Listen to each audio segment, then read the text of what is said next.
ನೀನು ಜೀವನ ಪೂರ್ತಿ ಪ್ರಯತ್ನ ಪಟ್ರು ನನ್ನ ಮನೆಯಿಂದ ಕಳ್ಸೋದು, ನೀನು ಆ ಮನೆಗೆ ಸೊಸೆ ಆಗಿ ಬರೋದು ಯಾವತ್ತೂ ಸಾಧ್ಯ ಇಲ್ಲ. ಜೀವನ ಪೂರ್ತಿ ಪ್ರಯತ್ನ ಮಾಡೋದು ಬೇಡ. ಸರಿಯಾಗಿ 1 ವೀಕ್, ಜಸ್ಟ್ 7 ಡೇಸ್, 7 ದಿನ ಪ್ರಯತ್ನ ಮಾಡಿದ್ರೆ ಸಾಕು. ನಿನ್ನ ಆ ಮನೆಯಿಂದ ಕಳಿಸ್ತೀನಿ. ಆ ಮನೆ ಸೊಸೆಯಾಗಿ ನಾನ್ ಸೆಟ್ಲ್ ಆಗ್ತೀನಿ. 7 ದಿನ ಬಿಟ್ಬಿಡಿ. 7 ಜನ್ಮ ನೀವು ತಲೆ ಕೆಳಗಾಕಿ ತಪಸ್ ಮಾಡಿದ್ರು 7 ಹೆಜ್ಜೆ ನಡೆದಿರೋ ನನ್ನನ್ನ, ಅಖಿಲ್ ಅವ್ರನ್ನ ನೀವು ದೂರ ಮಾಡಕ್ಕಾಗಲ್ಲ. ಮಾಡ್ತೀನಿ. 7 ದಿನದಲ್ಲಿ ನಿಮ್ಮಿಬ್ರನ್ನ ದೂರ ಮಾಡ್ತೀನಿ.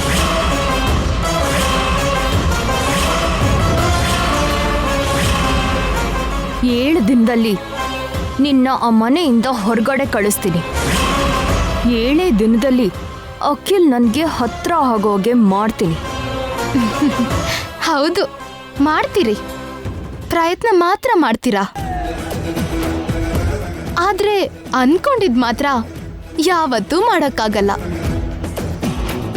ಆದ್ರೆ ನಾನ್ ಮನ್ಸ್ ಮಾಡಿದ್ರೆ ಅದೇ 7 ದಿನದಲ್ಲಿ ನೀವು ಶಾಶ್ವತವಾಗಿ ನಮ್ಮ ಮನೆಯಿಂದ ಹೊರಟು ಹೋಗೋ ಹಾಗೆ ಮಾಡ್ತೀನಿ.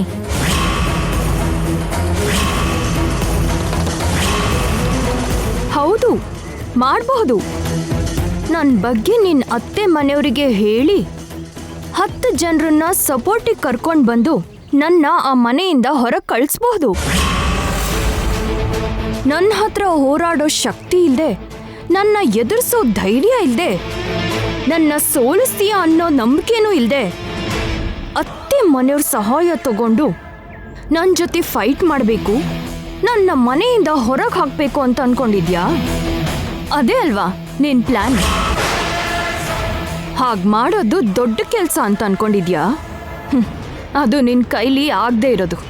ನಿಮ್ಮಂಥವ್ರಿಂದ ನನ್ನ ಗಂಡನ್ ಕಾಪಾಡ್ಕೊಳ್ಳೋದಕ್ಕೆ 10 ಜನರ ಸಹಾಯ ತಗೊಳ್ಳೋ ಅಗತ್ಯ ನನಗಿಲ್ಲ. ಒಂದು ಮಾತಲ್ಲಿ ಹೇಳಬೇಕು ಅಂದರೆ, ನಿಮ್ಮ ಜೊತೆ ಫೈಟ್ ಮಾಡೋದಕ್ಕೆ, ನಿಮ್ಮನ್ನ ಗೆಲ್ಲೋದಕ್ಕೆ ನನಗೆ ಜೊತೆಯಾಗಿ ನನ್ನ ಹಿಂದೆ ನನಗೆ ನನ್ನ ನೆರಳು ಕೂಡ ಬೇಕಾಗಿಲ್ಲ.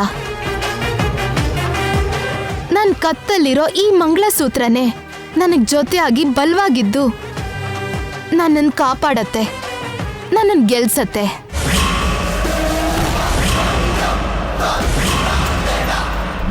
ಸೊ ನೀವು ಅಂದ್ಕೊಂಡ ಹಾಗೆ ನಾನು ಮನೇಲಿ ಯಾರಿಗೂ ಹೇಳಲ್ಲ, ಯಾರ ಸಹಾಯನೂ ತಗೊಳ್ಳಲ್ಲ. 7 ದಿನ, ಕೇವಲ 7 ದಿನದಲ್ಲಿ ನಾನು ನಿಮ್ಮನ್ನ ಆ ಮನೆಯಿಂದ ಶಾಶ್ವತವಾಗಿ ಹೊರಗೆ ಹಾಕ್ತೀನಿ.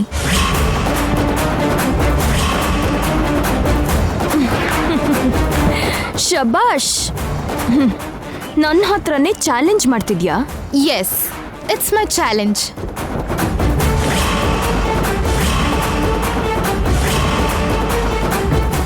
Okay, my challenge.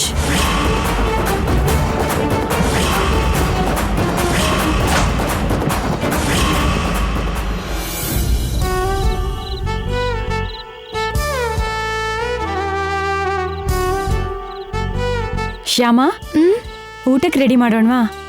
ಸರಿ ಅಕ್ಕ.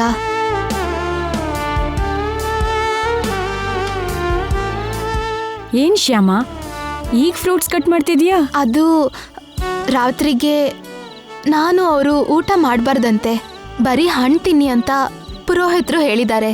ಹೌದಾ, ಸರಿ. ಹಾಗಾದ್ರೆ ರಜನಿ, ನೀನು ಊಟ ಮಾಡ್ತೀಯಾ ಅಥವಾ ತಿಂಡಿ ತಿಂತೀಯಾ? ಮೇಡಮ್ ಇವಾಗ ಊಟನೇ ಮಾಡ್ತಾರಕ್ಕ.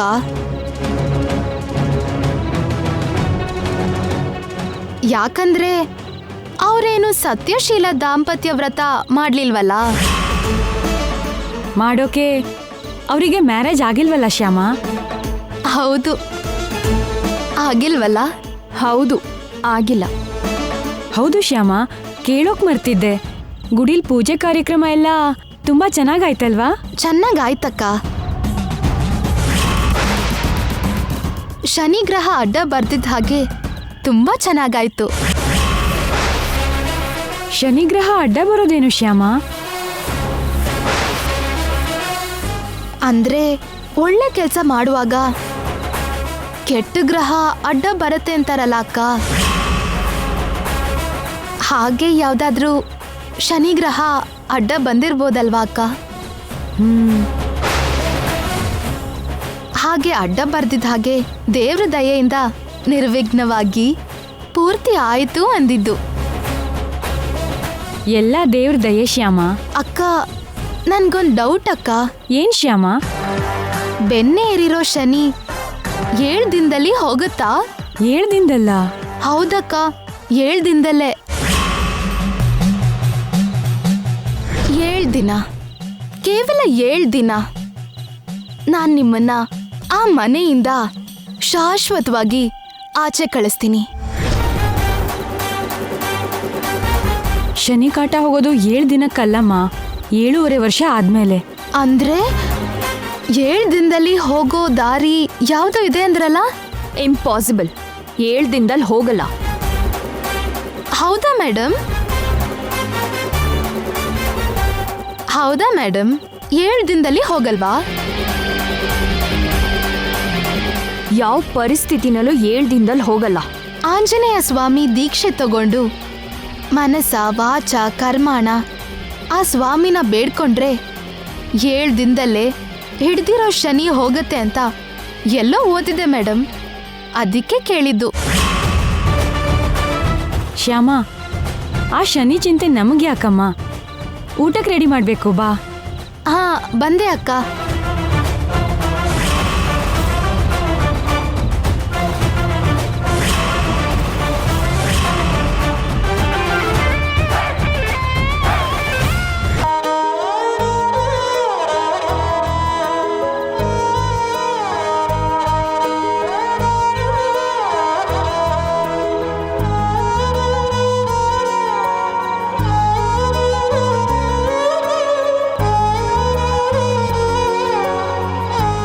ರೀ, ಏನು ಚಾಪೆ ಹಾಕ್ತಿದ್ದೀರಿ? ಮಲ್ಗೋದಿಕ್ಕೆ ಶ್ಯಾಮ. ನೀವು ಆ ಬೆಡ್ ಮೇಲಲ್ವಾ ಮಲ್ಗೋದು? ಹೌದು, ದಿನ ಬೆಡ್ ಮೇಲೇನೆ. ಆದ್ರೆ ಇವತ್ತು ಹೀಗೆ ನೆಲದ ಮೇಲೆ ನಿದ್ರೆ ಮಾಡಬೇಕು ಅಂತ ಬೆಳಗ್ಗೆ ಪುರೋಹಿತರು ಹೇಳಿದ್ರಲ್ಲ. ಹೇಳಿದ್ರು, ಆದ್ರೆ ನಿಮ್ಗೆ ಅಭ್ಯಾಸ ಇಲ್ವಲ್ಲ? ಅಭ್ಯಾಸ ಇಲ್ದಿದ್ರು ಕೆಲವೊಂದನ್ನ ಮಾಡಬೇಕು. ಅಲ್ದೆ ದಿನಾಗ್ಲೂ ನೀನ್ ನೆಲದ ಮೇಲೆ ಮಲಗ್ತೀಯ ಅಲ್ವಾ? ಅಂಥದ್ರಲ್ಲಿ ನಾನು ಒಂದಿನ ಮಲ್ಗಕ್ಕಾಗಲ್ವಾ? ನನ್ಗಂದ್ರೆ ನೆಲದ ಮೇಲೆ ಮಲ್ಗೋದು ಅಭ್ಯಾಸ. ಹಾಗಂತ ಬೆಡ್ ಮೇಲೆ ಮಲ್ಗಿದ್ರೆ ನನಗೆ ನಿದ್ರೆ ಬರಲ್ಲ. ನೀವ್ ಚಿಕ್ಕ ವಯಸ್ಸಿಂದ ಮೆತ್ತಗಿರೋ ಹಾಸಿಗೆ ಮೇಲೆ ಮಲ್ಗೋದು ಅಭ್ಯಾಸ ಅಲ್ವಾ? ಅಂಥದ್ರಲ್ಲಿ ಹೀಗೆ ಚಾಪೆ ಮೇಲೆ ಹೇಗೆ ಮಲ್ಗ್ತೀರಾ? 1 ನಿಮಿಷ ಇರಿ.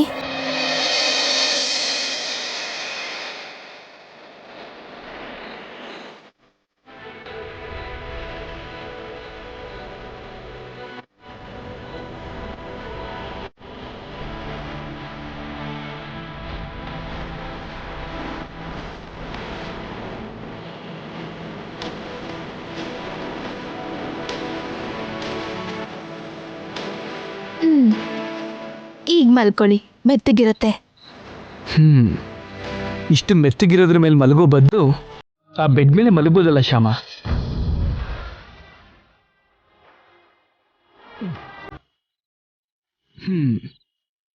ಇದೇನು ನನಗೆ ಬೇಡ. ಹಾಯಾಗಿ ನಾನು ಕೂಡ ನಿನ್ನ ಹಾಗೆ ಚಾಪೆ ಮೇಲೆ ಮಲ್ಕೋತೀನಿ. ಆ ಕೆಳಗಡೆ ಮಲಗಿದ್ರೆ ನಿದ್ರೆ ಬರಲ್ಲ ರೀ, ತುಂಬಾ ಕಷ್ಟ ಅನ್ಸುತ್ತೆ. ಇಲ್ಲಿ ನೀವು ಕಷ್ಟ ಪಡ್ತಿದ್ರೆ ಅಲ್ಲಿ ನನಗೆ ನಿದ್ರೆ ಬರಲ್ಲ. ಹೌದಾ? ಅಲ್ಲಿ ನಿನಗೆ ನಿದ್ರೆ ಬರಲ್ವಾ? ಹೌದು. ಹಾಗಾದ್ರೆ ನಿಂಗೆ ನಿದ್ದೆ ಬರದೇ ಇದ್ರೆ ತಕ್ಷಣ ನನಗೆ ಫೋನ್ ಮಾಡು. ನಾನು ಬಂದು ಲಾಲಿ ಹಾಡು ಹೇಳಿ ನಿನಗೆ ನಿದ್ರೆ ಮಾಡಿಸ್ತೀನಿ. ನೀವ್ ನನ್ಗೆ ಲಾಲಿ ಹಾಡು ಹೇಳಿ ನಿದ್ರೆ ಮಾಡಿಸ್ತೀರಾ? ಹೌದು. ಯಾಕೆ, ನಾನು ಜೋಗುಳ ಹಾಡಕ್ಕಾಗಲ್ಲ ಅನ್ಕೊಂಡಿದ್ಯಾ?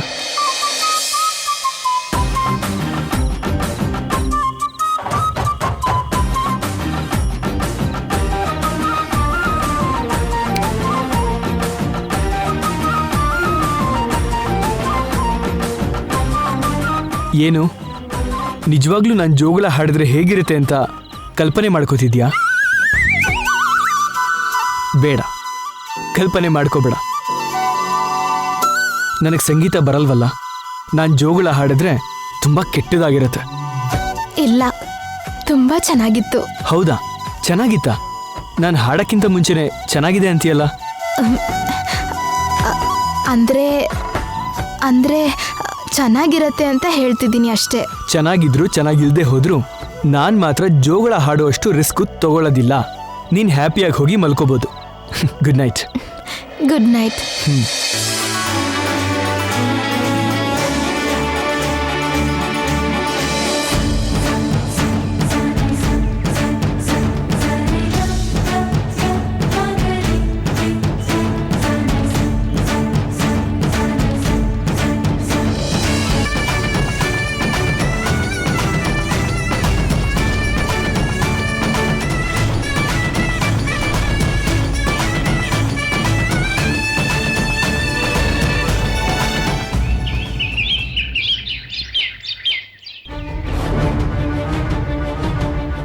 ಅಮ್ಮವ್ರೇ, ಅಮ್ಮವ್ರೇ,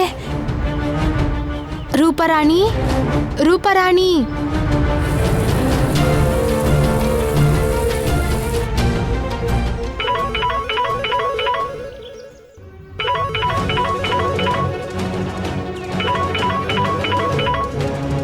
ರೂಪರಾಣಿಗೆ ಯಾರೋ ಫೋನ್ ಮಾಡ್ತಿದ್ದಾರೆ. ಯಾರು ಮಾಡ್ತಿದ್ದಾರೋ ಏನೋ. ಮಮ್ಮಿ, ಫೋನ್ ಬರ್ತಿದೆ ನೋಡು. ಯಾವುದೋ ಇಂಪಾರ್ಟೆಂಟ್ ಕಾಲ್ ಅನ್ಸುತ್ತೆ. 2ನೇ ಸಲ ರಿಂಗ್ ಆಗ್ತಿದೆ.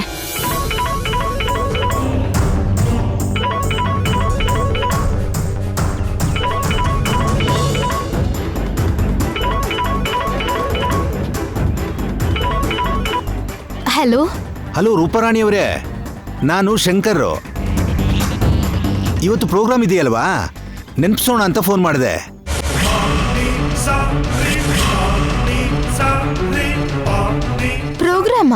ಪ್ರೋಗ್ರಾಮ್ ಅಂದ್ರೆ ಅಷ್ಟೊಂದು ಆಶ್ಚರ್ಯ ಪಡ್ತೀರಲ್ರಿ?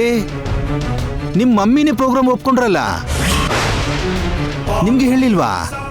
ಸರ್, ಅದು ಇವತ್ತಿನ ಪ್ರೋಗ್ರಾಮ್ ಕ್ಯಾನ್ಸಲ್ ಮಾಡಿಬಿಡಿ. ಕ್ಯಾನ್ಸಲಾ? ಹೌದು ಸರ್, ಇವತ್ತು ನನಗೆ ಹಾಡು ಹಾಡೋಕ್ಕಾಗಲ್ಲ. ಹಂಗಂದ್ರೆ ಹೆಂಗೆ ರೂಪರಾಣಿಯವರೇ? ಸಡನ್ಲಿ ಆಗಲ್ಲ ಅಂದ್ರೆ ಹೆಂಗೆ? ಮೇಡಮ್, ಬೇಕಂದ್ರೆ ಸ್ವಲ್ಪ ಜಾಸ್ತಿ ಹಣ ಕೊಡ್ತೀವಿ, ನೀವು ಬಂದು ಪ್ರೋಗ್ರಾಮಲ್ಲಿ ಹಾಡಲೇಬೇಕು. ಸಾರಿ ಸರ್, ನೀವೆಷ್ಟೇ ದುಡ್ಡು ಕೊಟ್ಟರು ನಾನು ಬರೋಕ್ಕಾಗಲ್ಲ, ಹಾಡೋಕ್ಕಾಗಲ್ಲ. ಸಾರಿ.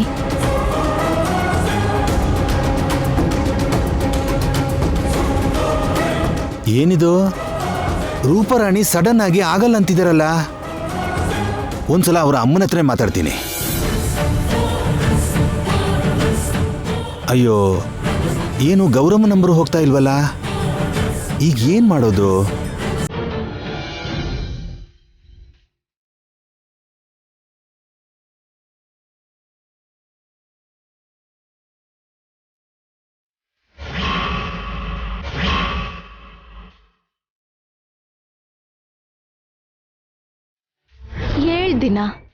ಕೇವಲ 7 ದಿನ ನಾನು ನಿಮ್ಮನ್ನ ಆ ಮನೆಯಿಂದ ಶಾಶ್ವತವಾಗಿ ಆಚೆ ಕಳಿಸ್ತೀನಿ.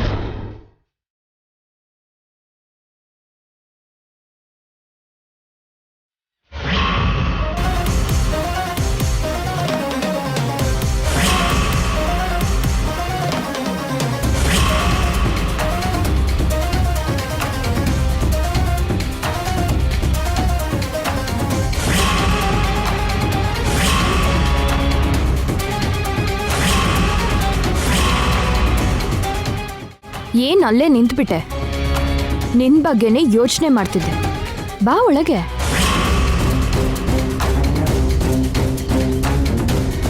ಈ 7 ಅನ್ನೋ ಸಂಖ್ಯೆಗೆ ತುಂಬಾ ಇಂಪಾರ್ಟೆನ್ಸ್ ಇದೆ ಅಲ್ವಾ?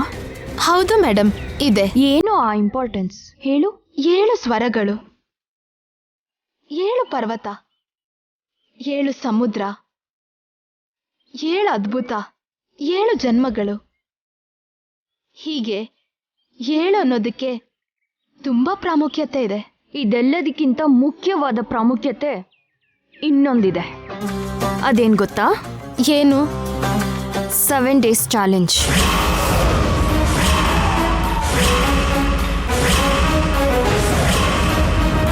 ಅದೇ ನಮ್ಮಿಬ್ರ ಮಧ್ಯೆ ದೇವಸ್ಥಾನದಲ್ಲಾಗಿರೋ 7 ದಿನದ ಚಾಲೆಂಜ್. ನಮ್ಮಿಬ್ರಲ್ಲಿ ಯಾರು ಯಾರನ್ನ ಮನೆಯಿಂದ ಕಳಿಸ್ತಾರೆ ಅಂತ ಗೊತ್ತಾಗೋದು ಈ 7 ದಿನದಲ್ಲೇ ಅಲ್ವಾ? ಹೌದು, 7 ದಿನದಲ್ಲೇ ಯಾರು ಯಾರನ್ನ ಕಳಿಸ್ತಾರೆ ಅನ್ನೋದೆಲ್ಲ ತಿಳಿಯೋದು. ನಾನು ನಿಮ್ಮನ್ನ ಕಳಿಸ್ತೀನಿ ಅನ್ನೋದು ಗೊತ್ತಾಗೋದು.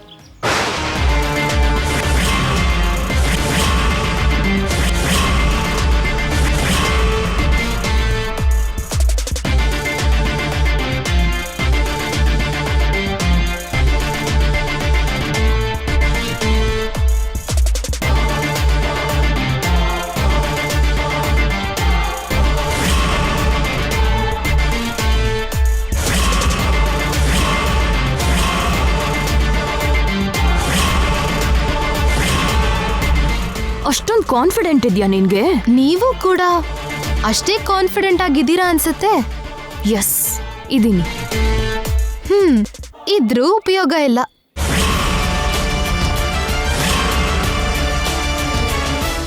ಯಾಕಂದ್ರೆ ನಮ್ಮಿಬ್ರಲ್ಲಿ ಗ್ಯಾರಂಟಿಯಾಗಿ ಗೆಲ್ಲೋದು ನಾನೇ.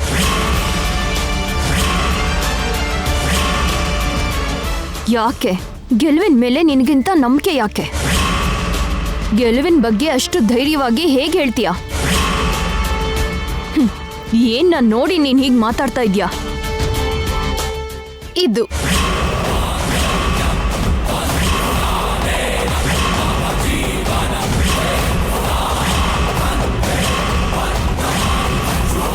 ಇದನ್ನ ನೋಡ್ಕೊಂಡೆ ಇಷ್ಟು ಧೈರ್ಯವಾಗಿ ಇಷ್ಟು ನಂಬಿಕೆಯಿಂದ ಮಾತಾಡ್ತಾ ಇದ್ದೀನಿ.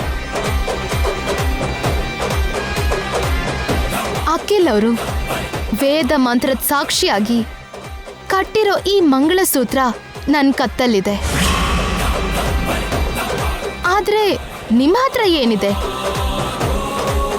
ಬೇರೆಯವ್ರ ಗಂಡನ್ನ ನೀವು ಪಡ್ಕೋಬೇಕು ಅನ್ನೋ ದುರಾಸೆ ಮಾತ್ರನೇ ನಿಮ್ಮ ಹತ್ರ ಇರೋದು.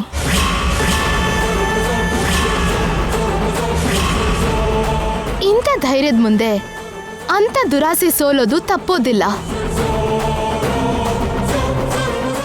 ಪಾಠ ಕಲಿಸೋದಕ್ಕೆ ಈ ಮನೆಗೆ ಬಂದಿರೋ ನೀವು ಈ ಮನೆಯಿಂದ ಹೊರಟು ಹೋಗುವಾಗ ದುರಾಸೆ ದುಃಖಕ್ಕೆ ಮೂಲ ಅಂತ ಅರ್ಥ ಮಾಡ್ಕೊಂಡು ಹೋಗ್ತೀರಾ.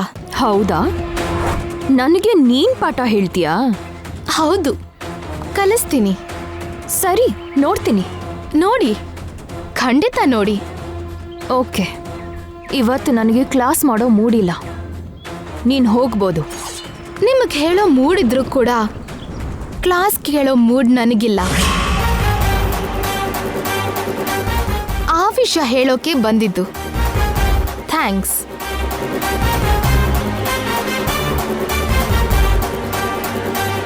ದುರಾಸೆ ದುಃಖಕ್ಕೆ ಮೂಲ ಅಂತ ಅರ್ಥ ಮಾಡ್ಕೊಂಡು ಹೋಗ್ತೀರಾ. ನಿಜವಾಗ್ಲೂ ನಾವು ತುಂಬಾ ಅದೃಷ್ಟವಂತರು ಅತ್ತಿಗೆ. ಯಾಕೆ ಗೌರಮ್ಮ? ಯಾಕೆ ಅಂದ್ರೆ ಏನು, ನೀವು ಈ ಊರಲ್ಲಿರೋದ್ರಿಂದಾನೆ ನಮಗೆ ಪ್ರೋಗ್ರಾಮ್ ಸಿಕ್ಕಾಗೆಲ್ಲ ನಾವು ಈ ಊರಿಗೆ ಬಂದಾಗ ಆರಾಮಾಗೆ ನಿಮ್ಮನೇಲೇ ಇದ್ಬಿಡ್ತೀವಿ. ಇಲ್ಲ ಅಂದಿದ್ರೆ ಯಾವುದೋ ಹೋಟೆಲಲ್ಲಿ ಉಳ್ಕೋಬೇಕಾಗಿತ್ತಲ್ವಾ ಅತ್ತಿಗೆ? ಹೆಣ್ಮಕ್ಳು ಇಬ್ಬರೇ ಹೋಟೆಲಲ್ಲಿ ಇರೋದು ಅಂದ್ರೆ ಭಯನೇ ಅಲ್ವಾ ಅತ್ತಿಗೆ? ನೋಡಿ ನಿಜ. ಹಲೋ ಹಲೋ, ಆನಂದ ಗಜಪತಿ ವರ್ಮ ಅವರ ಮನೆನಾ? ಹೌದು. ಅಲ್ಲಿ ಗೌರಮ್ಮ ಅವರು ಇದ್ದಾರಾ? ಗೌರಮ್ಮನ ಇದಾರೆ. ಅವ್ರ ಮೊಬೈಲ್ ನಂಬರ್ಗೆ ಟ್ರೈ ಮಾಡಿದೆ, ಸಿಗ್ಲಿಲ್ಲ. ಅವ್ರಿಗೆ ಸ್ವಲ್ಪ ಫೋನ್ ಕೊಡ್ತೀರಾ? ಒಂದ್ ನಿಮಿಷ. ಗೌರಮ್ಮ, ನಮ್ ಲ್ಯಾಂಡ್ಲೈನ್ ನಂಬರ್ ಯಾರಿಗಾದ್ರೂ ಕೊಟ್ಟಿದ್ರಾ? ಅಂದ್ರೆ ಯಾವಾಗಾದ್ರೂ ನೆಟ್ವರ್ಕ್ ಸರಿಯಾಗಿ ಸಿಗ್ಲಿಲ್ಲ ಅಂದ್ರೆ ಲ್ಯಾಂಡ್ಲೈನಿಗೆ ಮಾಡಬಹುದಲ್ಲ ಅಂತ ಕೊಟ್ಟಿದ್ದೆ ಅತಿಗೆ. ಓಕೆ. ಯಾರೋ ನಿನ್ಗೆ ಫೋನ್ ಮಾಡಿದ್ದಾರೆ, ಮಾತಾಡು. ಹಾ. ಹಲೋ, ಯಾರು? ನಾನು ಶಂಕರ್. ನಮಸ್ತೆ ಸರ್. ನಮಸ್ತೆ. ಏನಮ್ಮ ಇದು? ಈಗ ರೂಪರಾಣಿಯವರಿಗೆ ಫೋನ್ ಮಾಡಿದ್ರೆ ಪ್ರೋಗ್ರಾಮ್ ಅಲ್ಲಿ ಹಾಡಾಡಕ್ಕೆ ಆಗಲ್ಲ ಅಂತಿದ್ರಲ್ಲ? ನಮ್ ರೂಪರಾಣಿನ ಇವತ್ತು ಹಾಡೋಕ್ ಆಗಲ್ಲ ಅಂತ ಹೇಳಿದ್ಲಾ? ಒಂದ್ ನಿಮಿಷ ಇರಿ. ಏನ್ ರೂಪರಾಣಿ, ಇವತ್ತು ಹಾಡಾಡಕ್ ಆಗಲ್ಲ ಅಂತ ಹೇಳಿದ್ಯಾ? ಇಲ್ಲ ಮಮ್ಮಿ, ನಾನು ಹಾಗೆ ಹೇಳಿಲ್ಲ. ಇಷ್ಟಕ್ಕೂ ನನ್ಗೆ ಯಾವ ಫೋನು ಬಂದಿಲ್ಲ. ಇಲ್ಲ ಸರ್, ನನ್ ಮಗಳ ಹಾಗೆ ಹೇಳಿಲ್ವಂತೆ. ಮತ್ ಯಾರು ಹೇಳಿದೀಗ? ಯಾರು ಹೇಳಿರ್ತಾರೆ? ಅತ್ತೆ, ಟ್ಯಾಬ್ಲೆಟ್ ತಗೊಳ್ಳಿ. ತಕಿಟ ಧೀಮ್ ತಕಿಟ ಧೀಮ್